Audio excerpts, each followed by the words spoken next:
ថ្មីស្ត្រីវិលចិនក្រានមិនជុំគឺជាពាក្យហួសសម័យទៅហើយមើលនេះណែ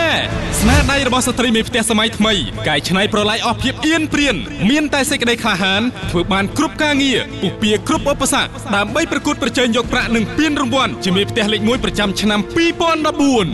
2014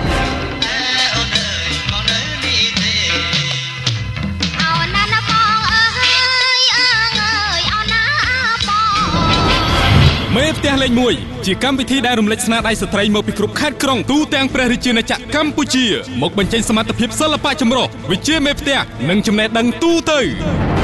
កញ្ញាសូដានីតាតើរបៀបស្លនៃសាឡនម្ជូរខ្ទិះចាស់មានរបៀបនិងមានវិធីបែបណាចាស់សូមអ្នកមេអញ្ជើញមានប្រសាសន៍មុនដំបូងយើងត្រូវចុងអង្គតំណាបយើងហ្នឹងទៅត្រាំទឹកសិនណាយើងកូរឡើងវាអញ្ចឹងទៅតតថាវាស្អិតខាំស្ករសហើយនឹងនំជាប់គ្នានោះជាការស្រាប់ទេអូនមេផ្ទះលេខ1ហែហមអមទៅដោយពិធីការនីប្រចាំទូរទស្សន៍អប្សរាកញ្ញាវិតកញ្ញាដួងម៉ាណានិងមានកម្ពុជាតារាចំនួន2ដួងទៀតដើម្បីផ្លាស់ប្ដូរបទពិសោធន៍ធ្វើឲ្យមេផ្ទះលេខ1មានគ្រប់រសជាតិសិល្បៈបើបងបានមកប្រៀបដូចជាខ្មុំបានការសូមតែបងមានមេត្តាចិនវងមេផ្ដល់ឱកាសនិងជាកម្លាំងដល់ស្ត្រីមេផ្ទះដោយPower Up ភេសជ្ជៈផ្ដល់នូវអានុភាពលើសពីការកិន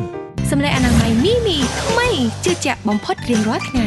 សូមបង្កើនស្នាមញញឹមនិងភាពជឿជាក់ជាមួយនឹងមន្ទីរព្យាបាលធ្មេញដួងសិត